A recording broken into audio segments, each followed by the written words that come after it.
Magandang umaga po sa bawat isa. And Happy New Year mula po sa Malate Yemilif Church. Mula po sa araw na ito, tayo ay magkakaroon na ng daily devotion sa taong 2024. At ang gagamitin po natin ay ang Pinoy Devotional, ang kapartner na Devo ng Ang Bible Pinoy Version, mula po sa initiative ng Philippine Bible Society, na ang mga pagkakasulat o pagkakalimbag ng mga talata, ng mga kapitulo, ng mga aklat ng Biblia ay hango sa ating mga simpleng pagsasalita bilang mga Pinoy.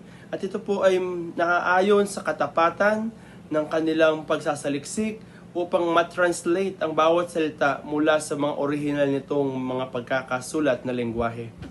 At hayaan niyo po na sa ating pag-aaral ay babasahin ko sa inyo ito.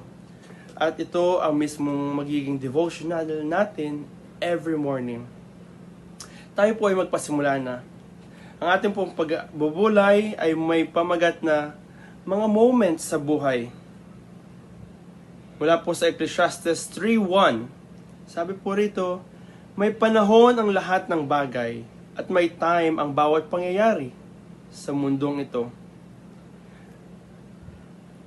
Basahin po natin mula sa Ecclesiastes 3:1-8. Sa inyong mga panahon, sa inyong mga oras, ay pagbulayan nyo ang mga talataan ito. At ito po ang sinasabi ng devotion natin ngayon. Tuwing magbabagong taon, naglalaan ako ng oras para balikan yung buong year na nagdaan. Nire-review ko kung paano ko ginugol yung mga buwan at linggong lumipas.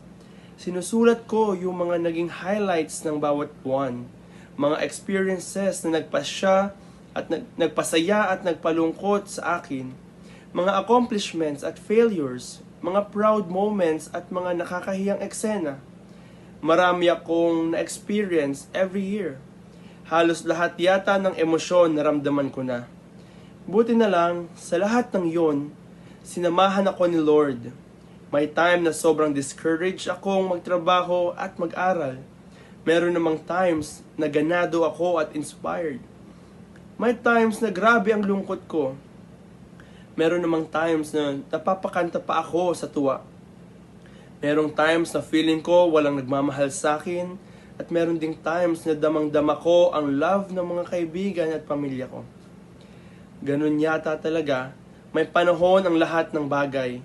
Minsan masaya tayo, minsan malungkot, minsan gusto nang sumuko, minsan excited ulit sa buhay. Naiisip ko minsan, sana wala na lang paghihirap. Sana lahat na lang ng nangyayari sa buhay ay positive.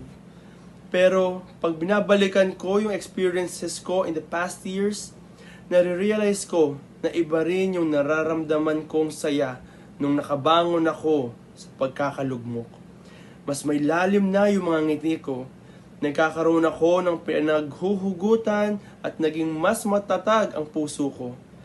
Parang naging mas meaningful pa ang buong year ko dahil sa mga pinagdaanan ko.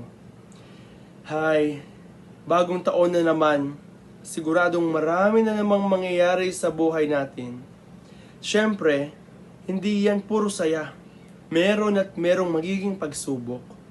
Pero makakaasa tayo na anuman ang mangyari, anuman ang pagdaanan natin, sasamahan tayo ng Diyos sa bawat season ng ating buhay. Tayo po ay manalangin. Lord, hindi ko alam kung anong mangyayari sa akin sa buong year, pero alam ko namang sasamahan mo ako sa lahat ng panahon. Salamat po. In Jesus' name, Amen.